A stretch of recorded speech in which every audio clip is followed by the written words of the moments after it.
everyone. So yesterday I was able to finish playing the Medium. This game launched from day one on Xbox Game Pass, and it is an Xbox exclusive, but if you got Games Pass, you can play it on PC like I did. If you want to check out my full playthrough for the game, I'll link it in the top here in the playlist so you can all watch that. But I have my entire playthrough uploaded on YouTube or Twitch if you prefer that platform to watch video game playthroughs on. But without further ado, let me get into this game, review it, and just talk about it. So the Medium is by the production studio Bloober Team. They have brought us games like Layers of Fear and the 2019 version of the Blair Witch game, both which I thought were pretty solid, especially the Blair Witch game. And this is a brand new form of horror. This one takes place in the third person perspective, and you play as a medium named Marianne. She has this ability where she can, one, kind of communicate with the dead, but she has two parts of herself. One that remains in our physical world, and she also has another part of her which can be connected to a spirit world. And a lot of the gameplay revolves around you sharing the two screens where you're controlling both characters at one point. Like, you're essentially just controlling one character, but they all maneuver in their two different worlds, and there's different clues, latches, and a bunch of different things that play into the puzzle mechanics of this game and just finding evidence. But you're essentially playing as two halves of one person, and you're trying to solve a mystery revolving around Marianne's. Like, you get to see a bit of her origin. She gets a mysterious phone call connecting her to a place called Niwa Resort in Poland, and there's a lot of familiarity there for her, and it's a lot of you being able to piece together almost a murder mystery while also reclaiming a little bit of nostalgia and just what's going on with your own personal life, her powers. And there's a lot of that builds into the story and the finale of this game. A lot of the puzzle solving in this game revolves around you finding items that will be in our physical world and then having Marianne in the spirit world kind of recreate the memory or the past of what happened during these conversations. So there'll be a very important item to someone. Say there's a little kid who is in Niwa Resorts and they're playing with a teddy bear during some dramatic event.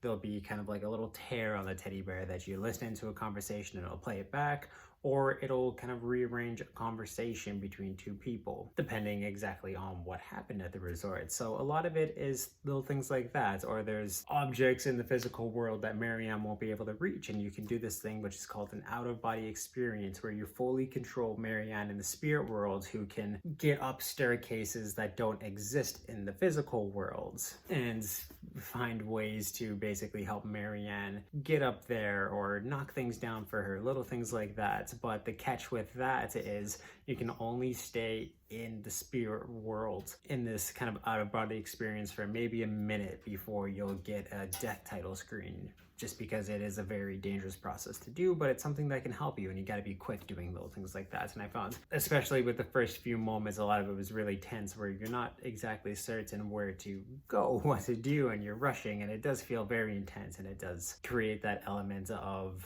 learning how to better time everything that you need to do with these out-of-body experiences, especially to just really learn the environment before you go ahead in and take a risk like this. Sometimes I found that the puzzles weren't all that challenging. It was just very dark environments that were more tough to see that made it hard to get around the puzzle, not the puzzle itself. A lot of it is, like I said, just finding power sources to restart generators while you're walking through little corridors. And I wish that there was a little more interactability between the two worlds that you could have been able to do, or just little things that you could do to more help one another, or have the two characters be able to split, and you would have to, in a way where you can separate Marianne in the spirit world and turn levers at the same time. Just puzzles that were a little more challenging is something I was looking for, not just kind of getting lost in the environment. I also found too that the main antagonist in this game is this creature called the Maw. He's like a mix between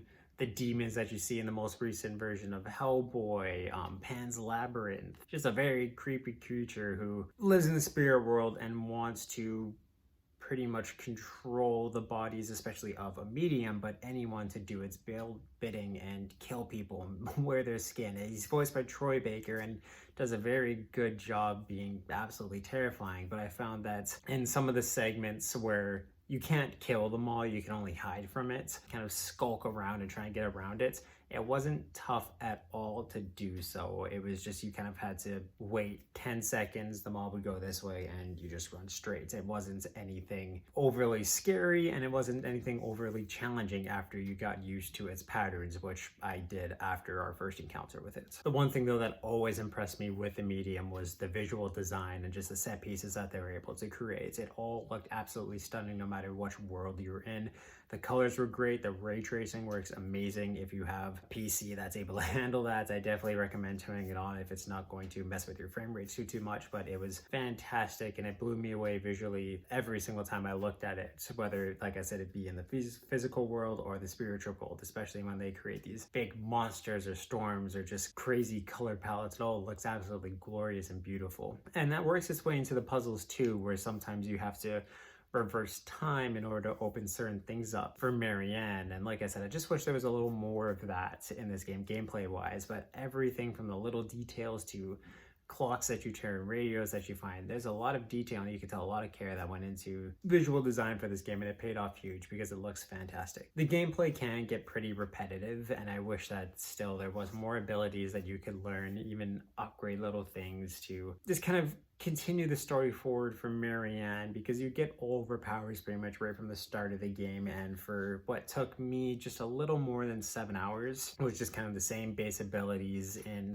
I don't want to say the same corridors, but it's just a lot of walking, a lot of puzzle solving and getting from point A to point B that felt really similar no matter what section you're in. There is a mystery character that you do get to play as. I'm not going to spoil who exactly this character is, which does shake up the gameplay a little bit, but not too much. That's more of just you learn, there's more combat involved in it where there isn't any in Marianne's story. And when I say combat, I'm not meaning like hand-to-hand, button mashing, anything. It's just using a spirit shield to protect yourself, which did shake up the gameplay a little bit, but he's more there to progress the story than anything. The gameplay doesn't change all that much, and I wish there would have been more of that to push the story forward. I felt like it would have done that in brilliant ways if they were able to do that. And especially when it comes near the end of this game, it leaves it a little ambiguous, but I found that it needed more time and just more story, more elements of both worlds to really flush it out and not have it feel as convoluted as it was. Even too, I don't feel like this game needed the ambiguous ending to really hit home. And if it is the way that I think it goes, it's not anything that really excited me or gets me excited for a sequel, unfortunately. Like, I did enjoy my time with this game, but I just found that the ending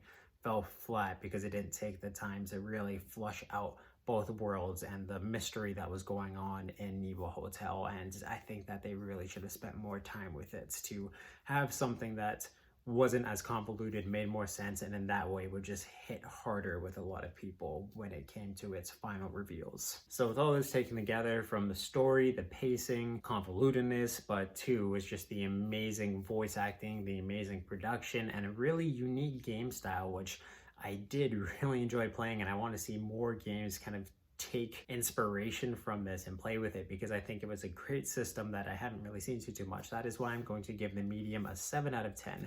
And if you played this game, of course, please let me know in the comments what you thought about it, what you're excited for, what you wish was different, just your most favorite things about it. Just let me know all your thoughts about it in the comments down below. And of course, if you like this video, you can check out all my other video game reviews and playthroughs, which will be in, like I said, I'll link some of it up top here, and you can also check it out in my playlist down below, and also go check out my Twitch because I stream most of my games on there. And of course, if you like what you see here, hit the subscribe button and turn the little ringer on if you want to know when I upload new videos. But yes, awesome guys, if you have Game Pass, definitely check out the medium. It's just a free download for you, but yeah, this one is worth playing, so do check it out.